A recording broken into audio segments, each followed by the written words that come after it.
जय राधा माधवा कुंज बिहारी हरे कृष्ण कृष्ण कृष्ण हरे हरे हरे राम राम राम हरे हरे हरे कृष्ण कृष्ण कृष्ण हरे हरे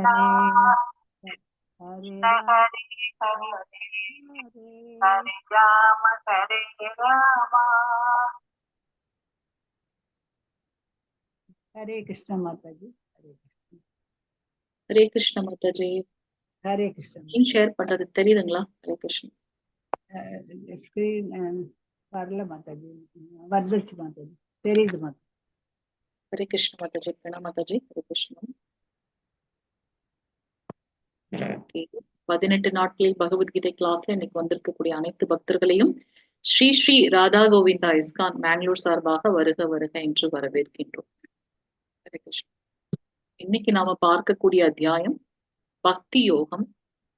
இருக்கிறதுலே மிகவும் கம்மியான ஸ்லோகங்கள் பக்தி யோகத்திலையும் புருஷோத்தம யோகம் 15வது அத்தியாயம் 15வது அத்தியாயத்துல இருக்கு அப்படின்னு நம்ம சோ பிரணத்தியோட நம்மளோட ஸ்டார்ட் பண்ணிடலாம். ஹரே கிருஷ்ணா. ஓம் நமோ பகவதே வாசுதேவாய. ஓம் நமோ பகவதே வாசுதேவாய. ஓம் நமோ பகவதே வாசுதேவாய. ஓம் அஜ்ஞானதிமிராந்தஸ்ய ஞானாஞ்சனशलाकया चक्षुरुन्मीलितं येन तस्मै श्रीगुरवे नमः. श्रीचैतन्यमनोभीष्टं स्थापितं येन भूतले स्वयं रूप कथामह्यं तथादि स्वपदान्तिकं वन्देऽहं श्रीगुरो श्रीयुतपदकमलं श्रीगुरोन् वैष्णवां च श्रीरूपं साग्रजातं सहगण रघुनाथान्वितं तं सजीवं साद्वैतं सावधूतं परिजनसहितं श्रीकृष्ण चैतन्य देवं श्रीराधा कृष्ण पादान् सहगण ललिता श्रीविशाखान्वितां च हे कृष्णा करुणा सिन्धु दीनबन्धो जगद्वदे गोपेश गोपिका कान्त राधा कान्त नमस्तुते तप्त काञ्चन गौरांगी राधे वृन्दावनेश्वरी वृषभानुसुत देवी प्रणमामि हरिप्रिये वाञ्छकल्पतरुभ्यश्च कृपा सिन्धुभ्य एव च पतितानां पावनेभ्यो वैष्णवेभ्यो नमो नमः। नमो ब्रह्मण्य देवाय को ब्रह्मणहिताय च जगद्धिताय कृष्णाय गोविन्दाय नमो नमः। नमो महावदन्याय कृष्ण प्रेम प्रदायते कृष्णाय कृष्ण चैतन्य नाम्ने गौरत्विषे नमः। गुरवे गौरचन्द्राय राधिकायै ततालये कृष्णाय कृष्ण भक्ताय तद्भक्ताय नमो नमः। नमो विष्णुपादाय कृष्ण पृष्ठाय भूतले श्रीमते भक्तिवेदान्त स्वामिनिति नामिने नमस्ते सरस्वते देवे गौरवाणी प्रचारिणी निर्विशेष शून्यवादी पाश्चात्य देशधारिणी जय श्री कृष्ण चैतन्य प्रभु नित्यानंद श्री अद्वैत गदाधर श्रीवासादि गौर भक्त वृंद हरे कृष्णा कृष्ण कृष्ण हरे हरे हरे राम राम राम हरे हरे हरे कृष्णा. சோ நேத்திக்கு நம்ம விஸ்வரூப தரிசனத்தை பத்தி பகவானுடைய பார்த்தோம். அர்ஜுனர் பகவான் ஸ்ரீ கிருஷ்ணரிடத்தில் நீங்கள் உங்களுடைய விபூதி யோகத்தை பத்தி பார்த்தோம். சோ நீங்க எல்லா இடத்துலயும் வியாபித்திருக்கீங்க. சோ அந்த ரூபத்தை நம்ம பார்க்கணும் அப்படின்னு சொல்லிட்டு எனக்கு அந்த அந்த தகுதி இருந்தால் உங்களுடைய விஸ்வரூப தரிசனத்தை எனக்கு காட்டுங்க அப்படின்னு அவரு வேண்டுகோள் வைக்கின்றார். சோ பகவான் கிருஷ்ணர் தனது விஸ்வரூபம் எப்படி இருக்குன்றதை விவரிக்கின்றார். அந்த விஸ்வரூப வடிவத்தை அர்ஜுனன் பார்த்து அதை பத்தி நமக்கு சொல்றார். அந்த பார்க்கும்போது அவருடைய அனுபவத்தை கூறுகின்றார். கிருஷ்ணரிடத்தில் அவர்கள் சில கேள்விகளை கேட்க பகவான் கிருஷ்ணரும் அதை ஆன்சர் பண்றாங்க. அர்ஜுனன் பிரார்த்தனைகளை வைக்கின்றார். ஏன்னா எங்க பார்த்தாலும் பகவான் வியாபித்திருக்கிறதுனால அவர் மீண்டும் மீண்டும் வணங்கி பகவானுக்கு பிரார்த்தனை பண்றாங்க. கிருஷ்ணரை பார்ப்பதற்கு அவரை அணுகுவதற்கு தூய பக்தி தேவை அப்படின்றத நம்ம இங்க பாக்குறோம். இன்னைக்கு பார்க்கக்கூடிய அத்தியாயம் மிகவும் சின்ன அத்தியாயம், 20 ஸ்லோகங்கள் தான் இருக்கு. ஆஹ் 15வது அத்தியாயம் புருஷோத்தம யோகத்திலே 20 ஸ்லோகங்கள் தான் இருக்குன்னு பார்க்கணும். இதுல என்ன நம்ம பார்க்க போறோம் அப்படின்னாக்கா, உருவமற்ற தன்மையை வணங்கக்கூடிய அந்த அருவவாதிகள் இருக்காங்க இல்லையா, அவங்களுடைய தன்மையும் பக்தியோட தன்மையும் நம்ம பார்க்கிறோம். பக்தி யோகத்தையும் அருவவாதிகளோட அந்த தன்மையும் பார்க்கிறோம். பக்தி வளர்ச்சி பாதையில இருக்கக்கூடிய முன்னேற்ற நிலைகளை பார்க்கிறோம். கிருஷ்ணருக்கு நாம் நண்பனாக இருப்பதற்கு உண்டான தகுதிகள் என்ன அப்படின்றத நம்ம இங்க பார்க்க போறோம். ஸ்லோகம் அத்தியாயம் உள்ள போலாம். ஓம் நமோ பகவதே வாசுதேவாய. ஓம் நமோ பகவதே வாசுதேவாய. ஓம் நமோ பகவதே வாசுதேவாய. ஓம் ஸ்ரீ கிருஷ்ண பரமாத்மனே நமः. அத द्वादशोऽध्यायः பக்தி யோகம். ஹரே கிருஷ்ண மாதாஜி. முதல் ஸ்லோகம் வாசிங்க மாதாஜி. ஹரே கிருஷ்ண. हरे कृष्ण माताजी. अर्जुन उवाच एवं மாதாஜி பொருளுரையும் வாசிங்க மாதாஜி. இதை ओके माताजी, ओके माताजी. हरे कृष्ण. अर्जुन उवाच एवं सततयुक्ता ये भक्ता स्वां पर्युपासते சேச்சாப்யச்சரம் அவ்யக்தம் தேசாம் கே யோகவித்தமாக. அர்ஜுனன் வினவினான், மிகவும் பக்குவமானவர்களாக கருதப்படுபவர்கள் யார்? எப்போதும் உமது பக்தி தொண்டில் முறையாக ஈடுபட்டிருப்பவர்களா, அல்லது தோன்றாத அருவ பிரம்மனை வழிபடுபவர்களா? ஹரே கிருஷ்ண மாதாஜி. ஹரே கிருஷ்ண மாதாஜி.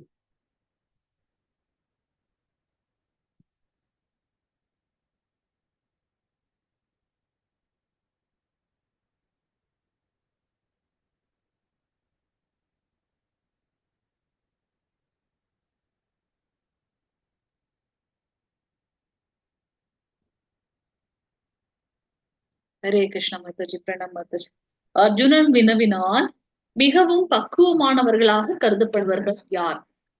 எப்போதும் உமது பக்தி தொண்டில் முறையாக ஈடுபட்டிருப்பவர்களா, அல்லது தோன்றாத அருவ பிரம்மனை வழிபடுபவர்களா?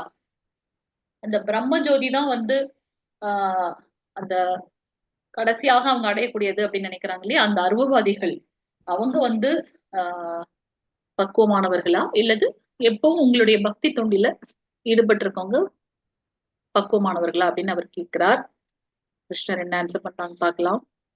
2வது ஸ்லோகம் மாதாஜி. பகவான் வாசிங்க வாசிங்க மாதாஜி. ஸ்ரீ பகவான் உவாச மய்யா வேஷ்ய மனோ ஏ மாம் நித்யயுக்தா உபாசதே ஸ்ரத்தையா ஸ்ரத்தையா பரயோபேதாஸ்தே மே யுக்ததமா மதாக. ஹரே கிருஷ்ண மாதாஜி. தேங்க்யூ மாதாஜி. புருஷோத்தமரான முழுமுதற் கடவுள் கூறினார், தனது தனிப்பட்ட உருவின் மீது மனதை நிலைநிறுத்தி திவ்யமான நம்பிக்கையுடன் எப்போதும் எனது வழிபாட்டில் ஈடுபட்டிருப்பவர்கள் மிகவும் பக்குவமானவர்களாக என்னால் கருதப்படுகின்றார்கள். பகவான் கிருஷ்ணர் யார சொல்றாரு? பக்தி யோகத்தில் இருக்கக்கூடிய பக்தர்கள் உத்தமமானவர்கள் அப்படின்றத சொல்றார். ஏன்னா அவங்களுடைய மனதை எப்போதும் இடையறாது பகவான் மேல நிலைநிறுத்தி திவ்யமான நம்பிக்கையோட அவருடைய வழிபாட்டுல ஈடுபட்டு இருக்கிறதுனால அவங்கதான் பக்குவமானவர்கள் அப்படின்றத சொல்றார். 3வது 4வது ஸ்லோகம் மாதாஜி. ஹரே கிருஷ்ணா. ஹரே கிருஷ்ணா. ஏத்வச்சரம் அனித்யேஷ்யாம் அவ்யக்தம் பர்யுபாசதே சர்வத்ரகம் அசிந்த்யம் ச கூடஸ்தம் அச்சலம் த்ருவம் சந்நியம் ஏந்திரிய கிராமம் சர்வத்ர சமபுத்தயः தே பிராப்னுவந்தி மாம் ஏவ சர்வபூதைஹிதே ரதாः. ஹரே கிருஷ்ணா. ஹரே கிருஷ்ண மாதா. அடுத்த ஸ்லோகம் நீங்க வாசிங்க மாதாஜி. ஹரே கிருஷ்ணா. ட்ரை பண்ணுங்க இல்லையா, அடுத்தது வாசிங்க. ஆனால் தோற்றமளிக்காததும் புலனிணர்வுக்கு அப்பாற்பட்டும் எங்கும் நிறைந்ததும் சிந்தனைக்கு எட்டாததும் மாற்றமில்லாததும் நிலையானதும் அசைவற்றதுமான பூரண உண்மையின் அறிவுத்தன்மையை முழுமையாக வழிபடுபவர்கள் பல்வேறு புலன்களை கட்டுப்படுத்தி எல்லோரிடமும் சமநோக்குடன் பழகி அனைவருக்கும் நன்மை தரும் செயல்களில் ஈடுபட்டு இறுதியில் என்னை அடைகின்றனர்.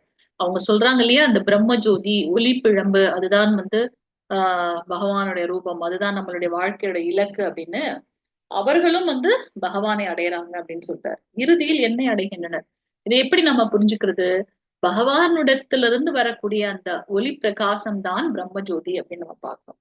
அவரிடத்திலிருந்து அது வரத அதையே அவங்க வந்து மரணம் பண்றதுனால அவர்களும் பகவானை அடைகின்றார்கள் அப்படின்றத பார்க்கணும். நீங்க 5வது ஸ்லோகம் மாதாஜி. ஹரே கிருஷ்ணா. உபவாசிங்க. हरे कृष्ण माता जी। ஹரே கிருஷ்ண மாதாஜி. क्लेशो अधितारस्तोष्टेषाम् अव्यक्तासिक्त सेदसाम् अव्यक्ता हि कदितुच्य देवपदिति अवाप्यते। ஹரே கிருஷ்ண மாதாஜி. தேங்க்யூ மாதாஜி. எவரது மனம் பரமனின் தோன்றாத அருவத்தன்மையிடம் பற்றுதல் கொண்டுள்ளதோ அவர்களது வளர்ச்சி மிகவும் கடினமானதாகும். அவ்வழியில் முன்னேற்றம் காண்பது உடலை உடையவர்களுக்கு எப்போதும் சிரமமானதாகும். ஏன்னா நம்ம இந்த அதாவது இப்ப இவங்க இப்படிதான் இருப்பாங்க அப்படின்னு தெரிஞ்சதுன்னா அவங்க மேல நம்ம மெடிடேட் பண்ண முடியும். பாத்தீங்கன்னா பகவானுடைய திருப்பாதம் வந்து பாத்தீங்கன்னா தாமரை பூ போல இருக்கும். அவர் இந்த நிறத்தில் இருப்பார். அவருக்கு மேல இந்த மாதிரியான கௌஸ்துப மணிகள் இருக்கும். அவருடைய வளைவுகள் 3 விதமான வளைவுகள் பகவானுக்கு இருக்கு.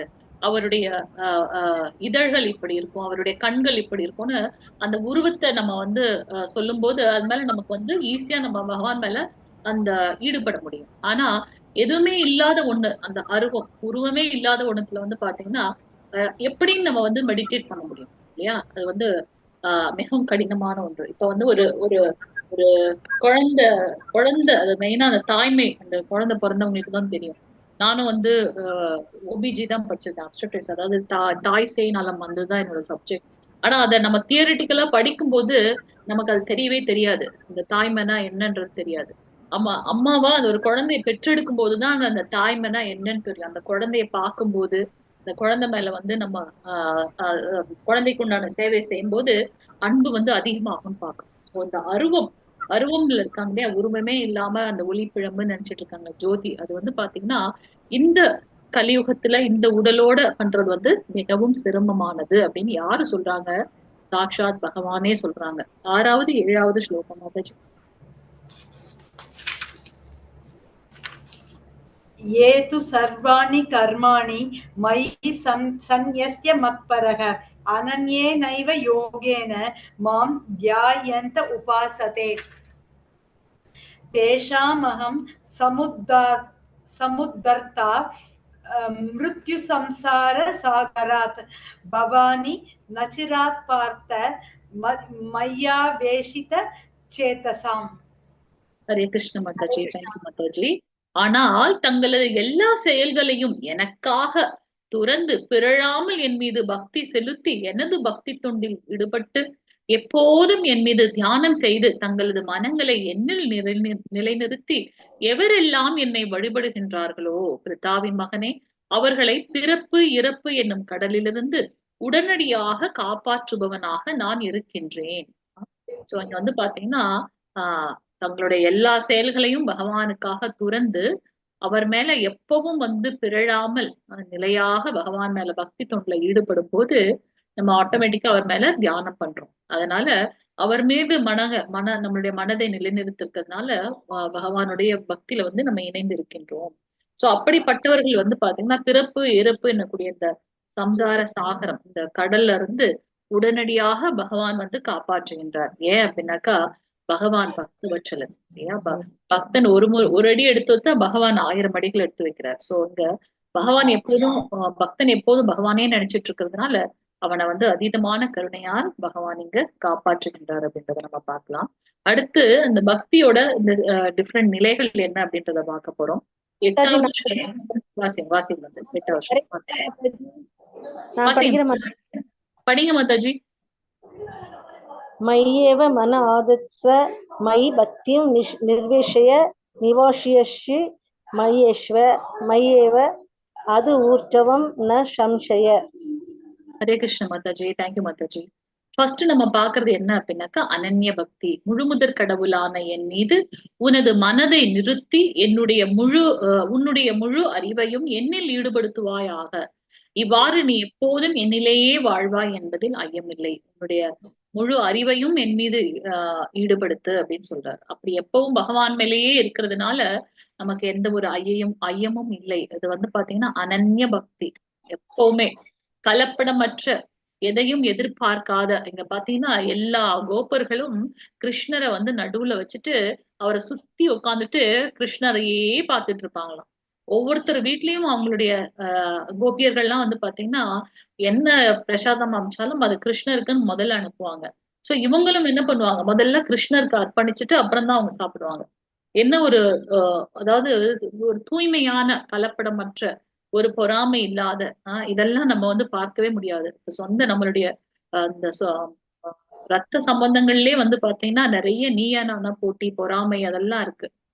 பகவான் கிட்ட வந்து எதையுமே எதிர்பார்க்காம அவருக்காக தொண்டு செய்யறது மட்டுமே, சேவை செய்யறது மட்டுமே நினைச்சிட்டு இருக்காங்க இல்லையா? கிருஷ்ணா, யாதவா, மாதவா, கேசவான்ட்டு எப்பவும் அவரே நினைச்சிட்டு இருக்காங்க இல்லையா? அது வந்து பாத்தீங்கன்னா அனன்ய பக்தி, கலப்படமற்ற பக்தி அப்படின்றத நம்ம பாக்குறோம்.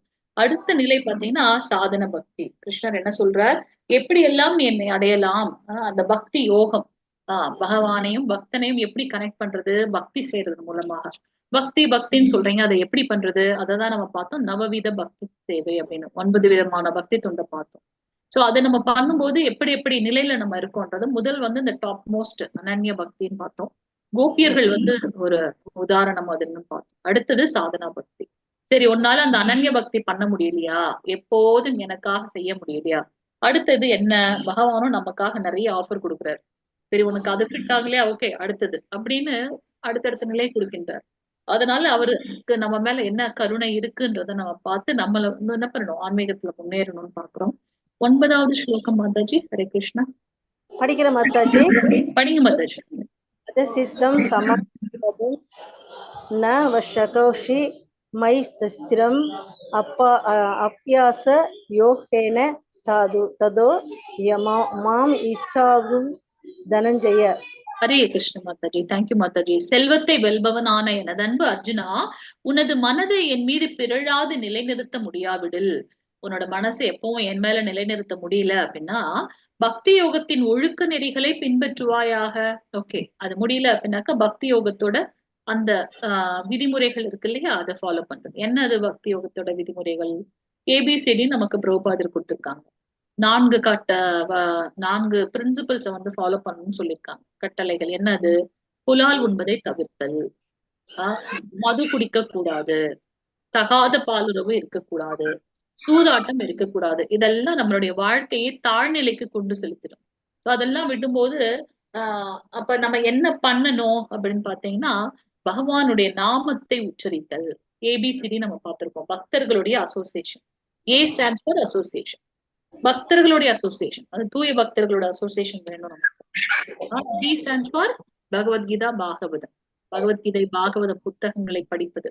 ஏன்னா நம்ம பாகவதத்துல வந்து பகவான் என்ன சொல்லியிருக்கார், அவர் எதுல இருக்கிறதா சொல்லியிருக்கார், பகவத்கீதையிலையும் பாகவதத்திலையும் தான் வந்து பகவான் உறைந்து இருக்கிறதாக சொல்லியிருக்கார். சோ அந்த புத்தகங்களை படிப்பது, வேத சாஸ்திரங்களை படிப்பது, பகவானை பற்றி அதீதமாக அறிந்து கொள்வது அப்படின்னு பார்க்கும். C stands for sanding. Hare Krishna Krishna Krishna Hare Hare, Hare Rama Rama Rama Hare Hare. பகவானுக்கும் பகவானுடைய நாமத்திற்கும் எந்த ஒரு வித்தியாசமும் இல்லை அப்படின்றத நம்ம பார்க்கிறோம். சோ பகவானுடைய நாம ஜபத்தை வந்து நம்ம உச்சாடனத்தை எடுத்துக்கொள்றது. டி ஸ்டாண்ட் ஃபார் டயட், பகவானுக்கு அர்ப்பணிக்கப்பட்ட பிரசாதங்களை எடுத்துக்கொள்வது. சோ இதெல்லாம் நம்மளுடைய சாதனா பக்தி, நமக்கு விதிக்கப்பட்ட விதிமுறைகள், அதை நம்ம பண்ணணும். ஆன்மீகத்துல முன்னேறும் போது முதல்ல நம்ம வந்து ஒரு ரவுண்ட் ஸ்டாண்ட் பண்றோம் அப்படின்னு வச்சுட்டோம்னா அதை அப்படியே ஃபாலோ பண்ணணும், மெயின்டைன் பண்ணணும். 16 ரவுண்ட் அப்படின்னாக்கா அந்த 16 ரவுண்ட் ஒவ்வொரு நாளும் அதை பண்ணணும் அப்படின்றத நம்ம பார்க்கணும். சோ இதெல்லாம் பண்ணும்போது நம்ம ஒழுக்க முறைகளை ஃபாலோ பண்றதுனால நம்ம கிட்ட இருக்க கலங்கங்கள் போய் நம்ம மனசுக்குள்ள இருக்கக்கூடிய பகவானை நோக்கி நாம பக்தி செய்ய ஆரம்பிக்கிறோம் அப்படின்றத பார்க்கலாம்.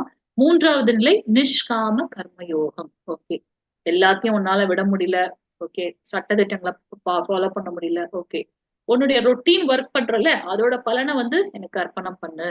நிஷ்காம கர்மயோகம், உன்னுடைய வேலை செய்யறதுலயே அதோட பலனையாவது எனக்கு கொடுன்ற. 10வது ஸ்லோகம் வாசிங்க மாதாஜி. ஹரே கிருஷ்ணா.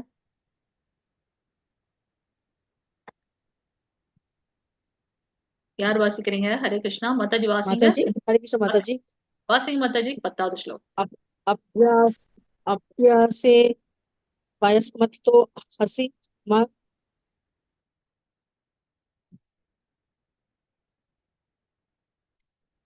कर्म परमो भव मत अभ्यासी। हरे कृष्ण माता जी। ஹரே கிருஷ்ண மாதாஜி. கிளியரா புரியலங்க மாதாஜி. அபியாசோப்யமர்த்தோசி மத்கர்ம பரமோ பவ மத்தார்த்தமபி கர்மாணி குர்வன் சித்திம் அவாப்ஸ்யசி. பக்தி யோகத்தின் விதிகளை உன்னால் பயிற்சி செய்ய முடியாவிடில், விதிமுறைகள்லாம் பார்த்தோம் இல்லையா, சாதன பக்தி அது பண்ண முடியல அப்படின்னாக்கா எனக்காக மட்டும் செயலாற்ற முயல்வாயாக. இங்க நம்ம ஒவ்வொருத்தருக்கிட்டையும் வந்து ஒரு ஒரு ஒரு என்ன சொல்றது, ஒரு சிறப்பு தன்மை இருக்கும். அத வந்து பகவானுக்கு வந்து செய்யலாம். ஃபார் எக்ஸாம்பிள், நான் ஒரு வந்து நல்ல ஒரு கம்ப்யூட்டர் தெரிஞ்ச ஒரு ஆள் அப்படின்னாக்கா என்னுடைய திறன்களை வந்து பகவானுடைய இந்த பக்தி யோகத்துக்கு அவரை டிசைன் பண்றதோ இல்ல மத்தவங்களுக்கு ப்ராபகேட் பண்றதோ, எனக்கு என்ன சக்தி இருக்கோ அதை மத்தவங்களுக்கு பகவானுடைய சேவைக்காக உபயோகப்படுத்தலாம். எனக்காக மட்டும் செயலாற்ற முயல்வாயாக, ஏனெனில் எனக்காக செயல்படுவதன் மூலம் நீ பக்குவ நிலைக்கு வந்தடைவாய். அதுல அவருக்காகவே நம்மளுடைய அந்த செயல்கள் இருக்கிறதுனால ஒரு பக்குவ நிலைக்கு நாம் வருகின்றோம் அப்படின்றத நம்ம இங்க பாக்குறோம். அடுத்த நிலை இதுதான் நிஷ்காம கர்ம யோகம் பாக்குறோம். ஒரு சின்ன டெம்பிளோட மெசேஜ் நம்ம சொல்லிடுறோம். நம்ம டெம்பிள்ல வந்து பாத்தீங்கன்னா வாழ்நாள் சந்தாதாரர் இதுவும் இருக்கு. அது மட்டும் இல்லாம நம்ம டெம்பிள்ல வந்து நிறைய சேவைகள் இருக்கு. இது வந்து கம்பல்சரி கிடையாது.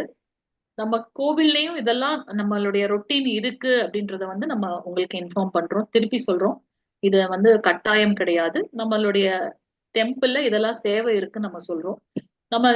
நம்மளுடைய கல்யாண நாள் இல்ல பிறந்த நாள், வீட்டுல ஏதோ ஒரு நல்ல விஷயங்களுக்கெல்லாம் நம்ம நிறைய செலவு பண்றோம். சோ அதுல ஏதாவது ஒரு பங்கு நமக்கு வந்து பகவான்களுடைய இதுக்காக செலவு பண்ணணும் அப்படின்னு நினைச்சீங்கன்னா நீங்க வந்து நீங்க டெம்பிளை வந்து அப்ரோச் பண்ணலாம், இல்ல எங்களை அப்ரோச் பண்ணலாம். நமக்கு வந்து பாத்தீங்கன்னா துளசி சேவால இருந்து நமக்கு வந்து ஸ்டார்ட் ஆகுது. நம்ம ஆகஸ்ட் 17ஆம் தேதியில இருந்து நமக்கு வந்து கோவில் திறப்பு விழா வச்சிருக்காங்க. யாராவது ஜாயின் பண்ணணும்னு நினைச்சீங்கன்னா ஜாயின் பண்ணலாம். இஸ்கான் மேங்களூர்ல இருக்கு நம்மளுடைய டெம்பிள். இது ரிலேட்டடா உங்களுக்கு ஏதாவது குறைகள் இருந்துச்சுன்னா நம்மள கேட்கலாம். இங்க பாத்தீங்கன்னா புஷ்ப அலங்காரம் நிறைய சேவை இருக்கு பகவானுக்கு இல்லையா. புஷ்ப அலங்காரம், ராஜபோகம், அதுக்கப்புறம் வந்து பாத்தீங்கன்னா அன்னதானம் இருக்கு மாதாஜி. அன்னதானம் இருக்கு. வைஷ்ணவர்களுக்காக அன்னதானம் பண்றது இருக்கு. பகவானுடைய அபிஷேக அவதாரம் இருக்கு. ஸ்பெஷல் டேஸ் நம்ம செலிப்ரேட் பண்றோம். சோ நம்ம சப்போஸ் நம்ம ஏதாவது என்ன சேவை பண்ணாலும் காலையில 7 மணிக்கு தர்ஷனார்த்தி இருக்கு இல்லையா, அப்ப நம்மளுடைய நம்ம பேர் நம்ம ஃபேமிலி இருக்கவங்க எல்லா பேரும் பகவானுக்கு அர்ப்பணம் பண்ணி நம்ம பேர்ல அர்ச்சனை பண்ணுவாங்க. சோ நீங்க வந்து நம்மள அப்ரோச் பண்ணலாம். ஸோ அது மட்டும் இல்லாம வாழ்நாள் சந்தாதாரருக்குன்னு ஒரு ஸ்பெஷல் இது இருக்கு. ஸோ அதுவும் நீங்க இது பண்ணிக்கலாம். இது வந்து கட்டாயம் கிடையாது. ஜஸ்ட் நமக்கு வந்து டெம்பிள் இருக்குன்றத சொல்றோம். உங்களுக்கு எப்ப உங்களுக்கு தோணுதோ இல்ல உங்க வீட்டுல ஏதாவது ஸ்பெஷல் ஃபங்க்ஷன் இருந்துச்சு அப்படின்னாக்கா அவசியம் நீங்க வந்து நம்மள அப்ரோச் பண்ணலாம். ஹரே கிருஷ்ணா. 11வது ஸ்லோகம். இதுல வந்து பாத்தீங்கன்னா பகவான் சகாம கர்ம யோகம். முதல்ல என்ன பார்த்தோம்? அனன்ய பக்தி, கலப்படமற்ற எதையும் எதிர்பார்க்காத ஒரு இது அனன்ய பக்தி. இரண்டாவது என்ன பார்த்தோம்? சாதன பக்தி, ஒழுக்க விதிமுறைகளை ஃபாலோ பண்றது. மூன்றாவது நிஷ்காம கர்ம யோகம், உன்னுடைய கர்மத்தை உனக்கு என்ன தெரியுமோ அதை எனக்காக மட்டும் பண்ணுன்றார். அதையும் முடியலையா, அடுத்தது வந்து சகாம கர்ம யோகம். 11வது ஸ்லோகம் வாசிங்க மாதாஜி. ஹரே கிருஷ்ண மாதாஜி.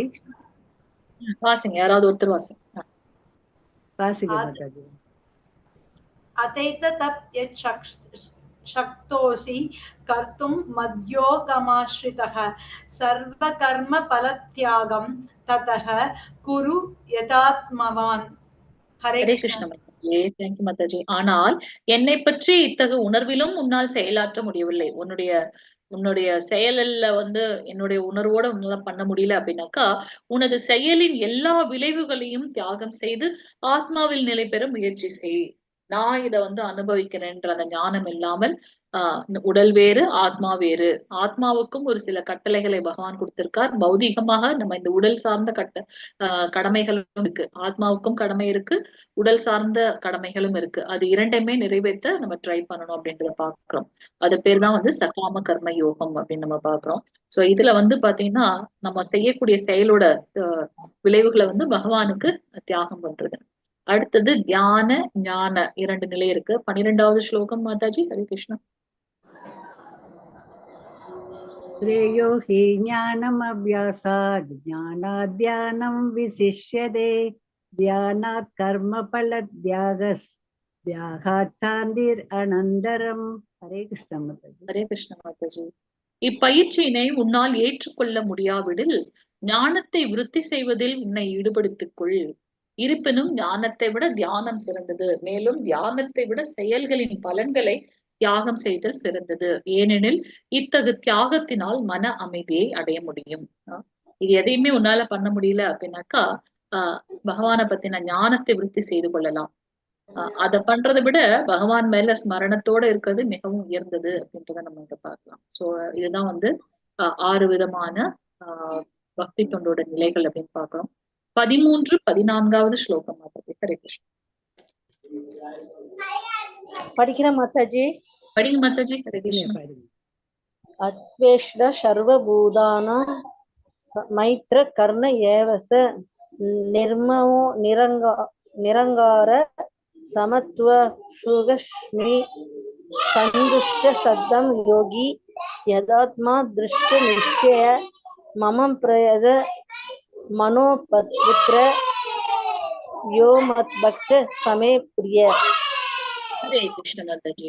ஜெய மாதாஜி. ஹரே கிருஷ்ணா.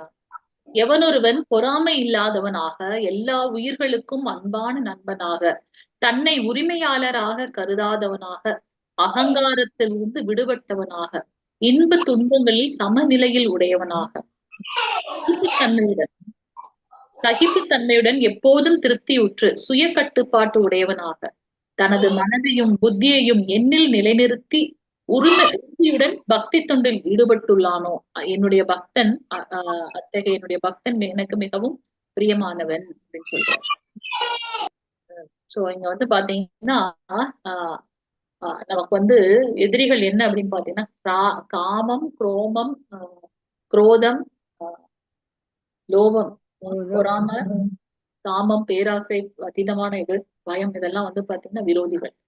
இங்க பகவான் என்ன சொல்றார்? பொறாமை இல்லாதவனாக இருக்கணும். ஏன் அப்படின்னாக்கா நம்ம பார்த்தோம் பரமாத்மா ரூபத்தில் சிரோதோஷா விஷ்ணுவாக பகவான் எல்லோருடைய இதயத்திலும் இருக்கார் அப்படின்னு.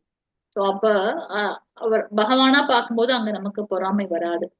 எல்லா உயிர்களுக்கும் அன்பான நண்பனாக எல்லாரையும் வந்து அன்பான நண்பர்களா பாவிக்கணும். இப்ப இது நாள் வரைக்கும் நம்மளுடைய அந்த பௌதிகமான உறவு வேற மாதிரி இருந்திருக்கலாம். ஆனால் எப்ப நம்ம பகவத்கீதை பாகவதம் படிக்க ஆரம்பிச்சிருக்கோமோ, சத்சங்கத்துல இருக்குமோ, அப்ப நம்ம மத்தவங்களை பார்க்கக்கூடிய அந்த விதம் கூட வேறு விதமாக இருக்கு அப்படின்றத நம்ம பார்க்கலாம். அகங்காரத்துல இருந்து விடுபட்டவர்களாக இருக்க வேண்டும். நான் தான் உரிமையாளன் இருக்கக்கூடாது. ஏன்னா நமக்கு அந்த ஞானம் இருக்கு. பகவான் ஸ்ரீ கிருஷ்ணர் மட்டுமே ரிஷிகேஷர் எல்லா புலன்களையும் வந்து அனுபவிக்க கூடியவர்கள் அப்படின்றத நம்ம பார்க்கிறோம். இன்ப துன்பத்துல சமமாக இருக்கிறது. இன்பம் வரும்போது ரொம்ப ஹைப்பா போகாம, துன்பத்துல வந்து டிப்ரெஸ்டா இருக்காம, துவண்டு போகாமல் எப்பவும் எல்லாத்தையும் ஒரே மாதிரியாக எடுத்துக்கொண்டு செல்லும். சகிப்புத்தன்மையோட எப்போதும் திருப்தி உற்று எனக்கு என்ன கிடைச்சிருக்கோ அதுல நம்ம சந்தோஷப்படும். இதெல்லாம் ஒரு வாழ்வியலுக்கு உண்டானது. அதனாலதான் பகவத்கீதையை நம்ம என்னன்னு சொல்றோம்? மேனுவல் ஆஃப் லைஃப்னு சொல்றோம். நம்ம வாழ்க்கையை எப்படி எடுத்து செல்வதுன்றது வந்து நம்ம இந்த பகவத்கீதையில இருந்து கற்றுக்கொள்கின்றோம். சோ சகிப்புத்தன்மையோட எப்போதும் திருப்தியுற்று, தன்னில் திருப்தியுற்று, எனக்கு கிடைச்சதை வச்சு நான் சந்தோஷப்படுறேன்.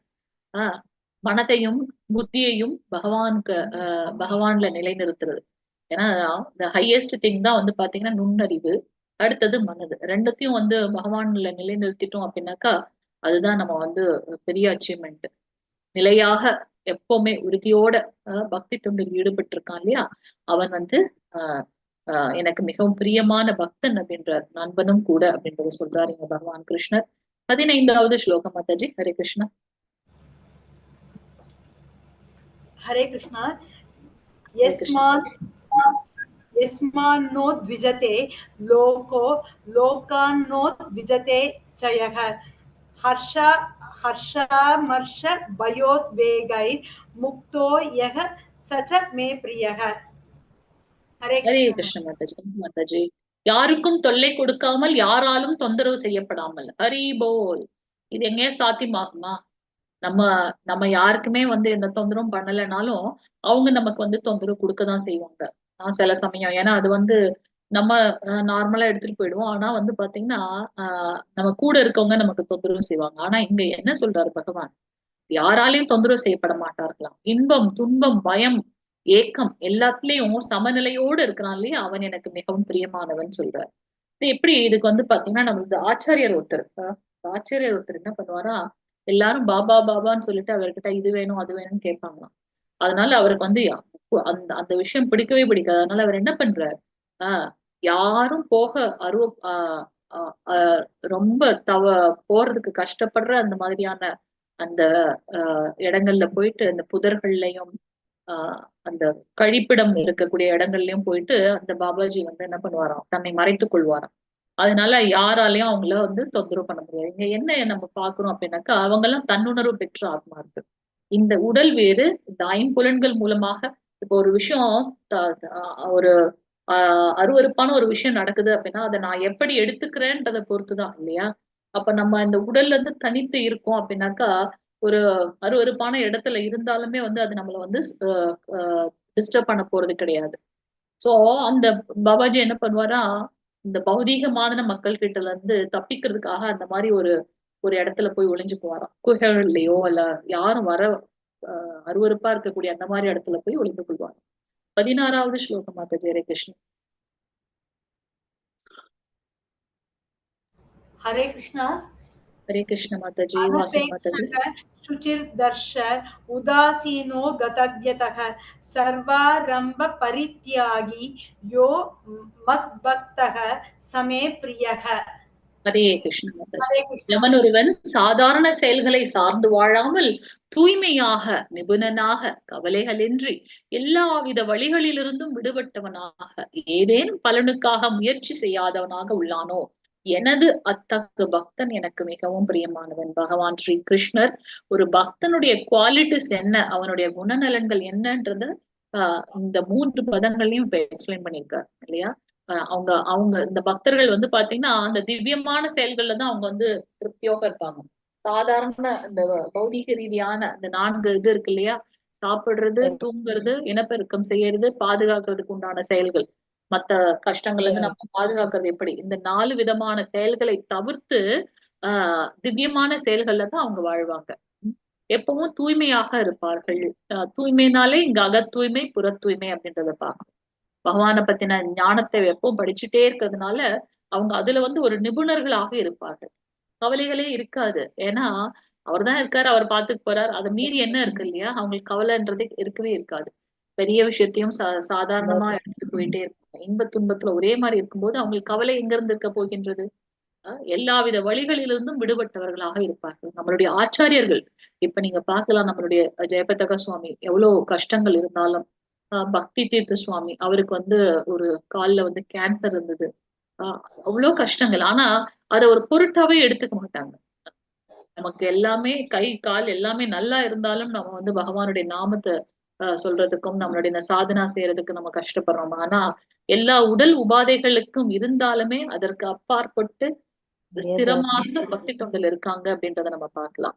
ஏதேனும் பலனுக்காக முயற்சி செய்யாதவனாக, இது கிடைக்கணும் அது கிடைக்கணும்னு அந்த அந்த மாதிரியான ஒரு இதுல மனதை அலைப்பாய விடாம இருக்கக்கூடிய அந்த மாதிரி பக்தன் மிகவும் பிரியமானவன் அப்படின்றத வந்து பகவான் கிருஷ்ணன் இங்க சொல்றார். திரப்பிரஜன் 17வது ஸ்லோகம் மாதாஜி. ஹரே கிருஷ்ணன். படிக்கிற மாதாஜி. படிங்க மாதாஜி. யோ நர்ஷயதி தத்வேஷ்டி நஷோததி நஹங்காங்கிதி யுபாஷிவ பிரித்யாகி பக்தி மானிய சமே பிரிய. ஹரே கிருஷ்ண மாதாஜி.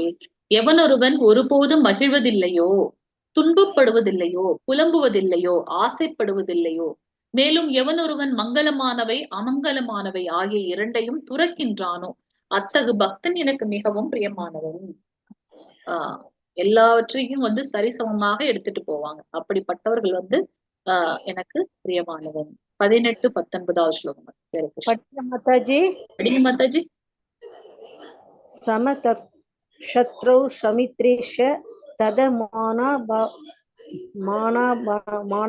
मानयो शीतोष्ण शीघ्रतुकेशे समसंग विवर्जित तुव्य निंदा सदुर्दि मौनी संतुष्टो येन कौशी अनिकेत शिस्त्रमदिर भक्तिमान में प्रियो नर. ஹரே கிருஷ்ண மாதாஜி. தேங்க்யூ மாதாஜி. எவனொருவன் நண்பர்களையும் எதிரிகளையும் சமமாக பாவித்து மான அவமானம், இன்பம், துன்பம், வெப்பம், குளிர், புகழ்ச்சி, இகழ்ச்சி ஆகியவற்றில் நடுநிலை வகித்து கலங்கம் தரும் தொடர்புகளிலிருந்து எப்போதும் விடுபட்டு மௌனமாக எதனை கொண்டும் திருப்தியுற்று தங்குமிடத்திற்காக கவலைப்படாமல் அறிவில் நிலை பெற்று பக்தி தொண்டில் ஈடுபட்டுள்ளானோ அத்தகு மனிதன் எனக்கு மிகவும் பிரியமானவன். பகவான் நீங்க என்ன சொல்றார்? நண்பர்களையும் எதிரிகளையும் சமமா பாவிக்கிறவங்க. வந்து பாத்தீங்கன்னா அம்பரீஷ் மகாராஜருடைய கதையை பார்ப்போம். அம்பரீஷ் மகாராஜர் ஒரு உத்தமமான பகவத் பக்தர் அவர். அப்ப ஒரு தடவை அவர் என்ன பண்றாரு, இந்த மாதிரி ஏகாதசி விரதம் எடுக்கின்றார். அப்ப அந்த அந்த அந்த டைம் இருக்கு இல்லையா, துவாதசி, அந்த டைம்ல வந்து நம்ம வந்து விரதத்தை வந்து முடிக்கணும். அத வந்து ஈவன் துளசியோட நீர் எடுத்து கூட முடிக்கணும். அவங்க எல்லாம் வந்து பாத்தீங்கன்னா நிர்ஜல ஏகாதசி இருப்பாங்க. அப்ப ஒரு தடவை துர்வாச முனிவர் என்ன பண்றார், அவரை பார்க்க வர்றார். வரும்போது அவர் சொல்றார், நானும் வந்து குளிச்சுட்டு வந்துடுறேன், 2 பேரும் சேர்ந்து ஏகாதசி விரதத்தை வந்து முடிக்கலாம் அப்படின்னு சொல்றேன். அப்ப அவர் வர்றதுக்குள்ள என்ன ஆகுது, டைம் ஆயிடுது. அப்ப கூட இருக்கவங்க, அம்பரீஷ் மகாராஜர் கூட இருக்கவங்க என்ன சொல்றாங்க, நீங்க துளசி தீர்த்தத்தை எடுத்துக்கலாம், அவர் வந்த உடனே மத்த பிரசாதம் எடுத்துக்கலாம், இப்ப துளசி தீர்த்தம் எடுத்துக்கலாம், ஏன்னா டைம் ஆகுது அப்படின்னு சொல்றாங்க. அப்ப அவர் துளசி தீர்த்தம் தான் எடுக்கிறார். அதை பார்த்த உடனே துர்வாச முனிவருக்கு கோபம் வந்து விடுகின்றது. துர்வாச முனிவர் தெரியும் இல்லையா, அவர் என்னன்னாலும் உடனே அவர் முதல்ல சாபம் கொடுப்பார், அப்புறம் தான் மத்ததை பேசவே செய்வார்.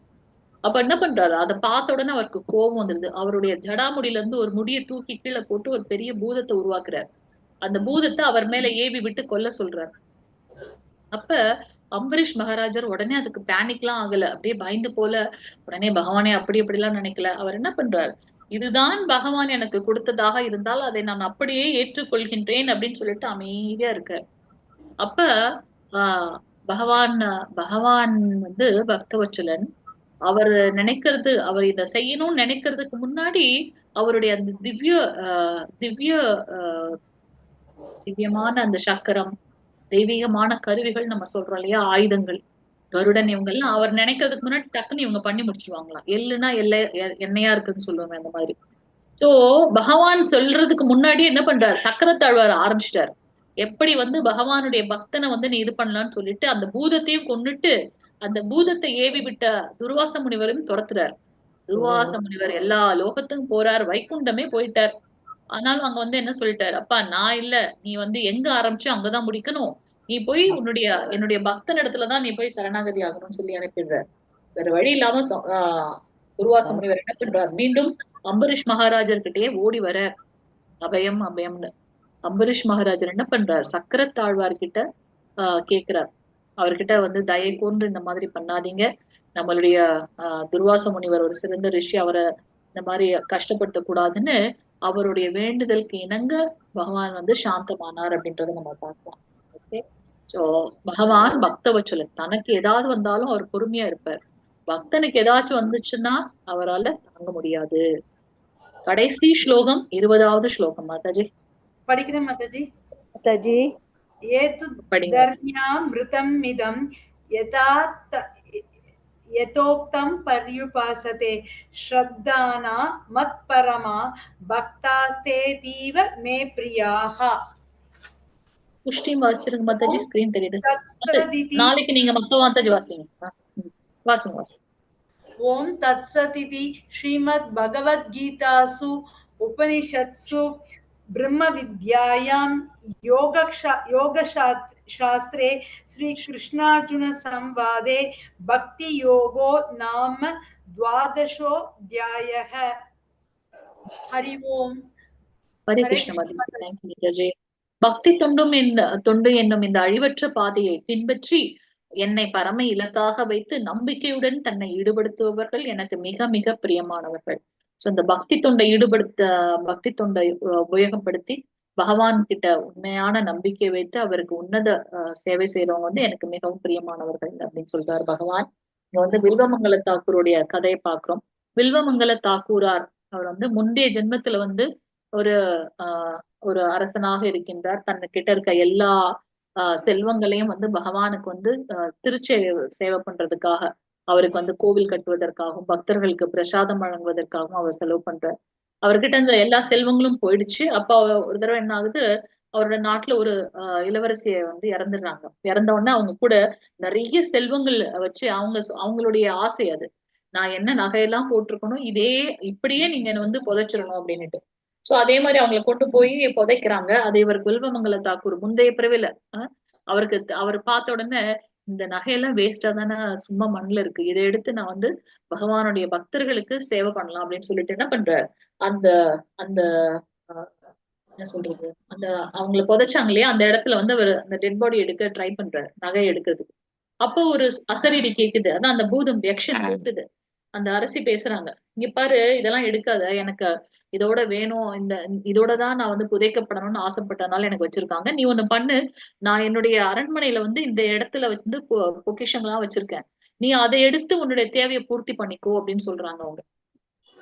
அவரும் அந்த அடையாளம் எல்லாம் கேட்டுட்டு அதே மாதிரி அவரோட மகாராஜா அந்த அரசியோட இளவரசியோட அப்பா கிட்ட சொல்லி அவங்க எங்க சொன்னாங்களோ அதே லேண்ட்மார்க்ல போய் எல்லாத்தையும் எடுத்துட்டாரு. பொக்கிஷங்கள் கிடைக்குது. அதை வச்சு அவங்க என்ன பண்றாரு, கொஞ்ச நாளைக்கு அவருடைய சேவை நடக்குது. திருப்பி கையில காசு இல்ல. அடுத்து என்ன பண்றாரு, வேற வழியே இல்லாம திருப்பி அந்த புதைச்ச இடத்துல போய் அந்த நகையை எடுக்கிறாரு. அப்ப கோவப்பட்டு அந்த இளவரசி பூது உடல்ல இருக்காங்க, கோவப்பட்டு அவங்க வந்து சாபம் கொடுத்துடுறாங்க. சாபம் கொடுத்துறாங்க. அதோட பலனாக என்ன ஆகுது அப்படின்னாக்கா, அடுத்த பிறவியில் வில்வமங்கல தாக்கூரர் பிறகுறார். அவர் வந்து பாத்தீங்கன்னா நிறைய பெண் ஆசை அதிகமாயிடுது அவர்கிட்ட. பெண் ஆசை அதிகமாகணும்னா சூடாமணி அப்படின்னு சொல்லிட்டு ஒரு விலை மாது, அவங்க மேல ரொம்ப ஆசை அவருக்கு. ஆசைன்னா ஆசை, அதீதமான ஆசை. தன்னுடைய வீட்டுல வந்து பெற்றோர்கள் இறந்து போயிருப்பாங்க, அவங்களோட ஈமச்சடங்கை கூட அவர் பண்ண மாட்டார். ஆனா சூடாமணி வந்து இந்த மாதிரி பக்கத்து கிராமத்துல வந்திருக்காங்கன்னு தெரிஞ்ச உடனே அந்த ஆற்றை கடந்து அடுத்த சைடு போனோம். சரியான மழை, வெள்ளம் போகுது. அப்ப இவர் என்ன பண்றார், அங்க ஏதோ ஒரு பிணம் போது, அந்த பிணத்தை பிடித்து கொண்டு அடுத்த கரைக்கு போறார். அப்ப அவருக்கு வந்து எவ்வளவு ஒரு ஆசைன்றத பாருங்க. அவர் என்ன பண்றாரு, அடுத்த கரைக்கு போறாரு. அங்க போன உடனே அந்த சூடாமணியோட கதவை தட்டணும்னு அவங்க சொல்றாங்க, இவ்வளவு ஒரு பேராசையா உனக்கு அப்படின்னு சொல்லிட்டு, இந்த அன்பை நீ பகவான் மேல வச்சிருந்தாவாச்சும் உனக்கு இந்நேரம் முக்தி கிடைச்சிருக்குமே அப்படின்னு சொல்றாங்க. அந்த ஒரு வார்த்தை கட்டுவாங்க முனின்னு சொல்றோம் இல்லையா, அவருக்கு அந்த ஒரு நிமிஷம் வந்து அவருடைய வாழ்க்கையை திருப்பி போடுது. உடனே என்ன பண்றாரு, சரி அப்படின்னு சொல்லிட்டு என்ன பண்றாரு, அப்படியே அந்த இதை அப்படியே உதறி விட்டு பகவான் மேல ஆஹ் பக்தி செலுத்த ஆரம்பிக்கிறார். அப்ப அவருடைய இவரை பத்தி எல்லாருக்குமே தெரியுது இல்லையா, அவரோட அந்த கிராமத்துல ஒருத்தவங்க என்ன பண்றாங்க, இவங்களை பிரசாதம் சாப்பிடுறதுக்காக வீட்டுக்கு கூப்பிடுறாங்க விருந்துக்கு. இவரும் போறாரு. அப்ப இவருடைய பார்வை வந்து ஜஸ்ட் அவங்கள பாக்குறாங்க அந்த வீட்டுல இருக்கிற அம்மையார் மேல. உடனே அவங்களுக்கு வந்து இவரோட பார்வை தவறாக படுகின்றது. அவங்க போய் என்ன பண்றாங்க, அவங்க கணவர்கிட்ட சொல்றாங்க, என்ன இந்த மாதிரியான ஆட்கள் எல்லாம் கூட்டிட்டு வரீங்க வீட்டுக்கு விருந்து வைக்கிறதுக்கு. அதை இவர் கேட்டுறாரு. கேட்ட உடனே கஷ்டமாயிடுது. அவர் நினைக்கிறார், நான் எல்லாமே பகவானுக்கு செய்யணும்னு நினைச்சாலும் என்னையும் மீறி என்னுடைய புலன்கள் வந்து தவறான ஒரு விஷயத்துக்கு போகுதுல்ல அப்படின்னு சொல்லிட்டு அந்த அம்மா கிட்ட போய் கேட்கிறார்.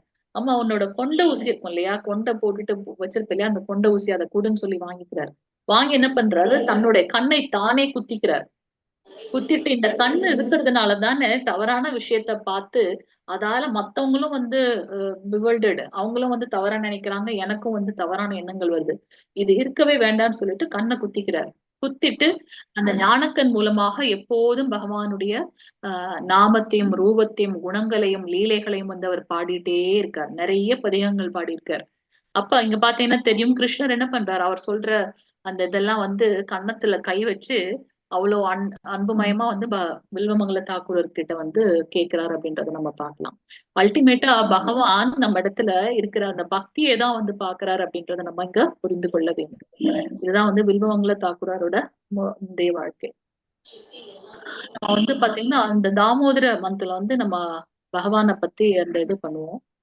ஜஸ்ட் நான் நெக்ஸ்ட் கிளாஸ்ல சொல்றேன். அதாவது கல்வன் அப்படின்னு நம்ம சொல்றோம் இல்லையா, அவர் வந்து அவர் நம்மளுடைய இதயத்தை கவர்ந்து விட்டார் அப்படின்னு சொல்லிட்டு அவருக்காகவே ஒரு அந்த பாடல் பாடுவோம். 30 நாளும் வந்து பகவானுக்காக அந்த பாடல்களை பாடுவோம். அதை எழுதினவர் வந்து பாத்தீங்கன்னா வில்வமங்கல தாக்கூரார் அப்படின்றத நம்ம பார்க்கலாம். பார்த்தது பக்தி மற்றும் அருவத்தன்மையோட நிலை என்ன, பக்தியோட வளர்ச்சிகள் என்ன, பகவானுக்கு இப்ப நம்ம பக்தனாகணும்னா என்னென்ன குவாலிட்டிஸ் அப்படின்றத இன்னைக்கு பார்த்தோம். வாஞ்சகல்பதருப்யஸ்ய கிருபா சிந்துபேவ ச பதிதானாம்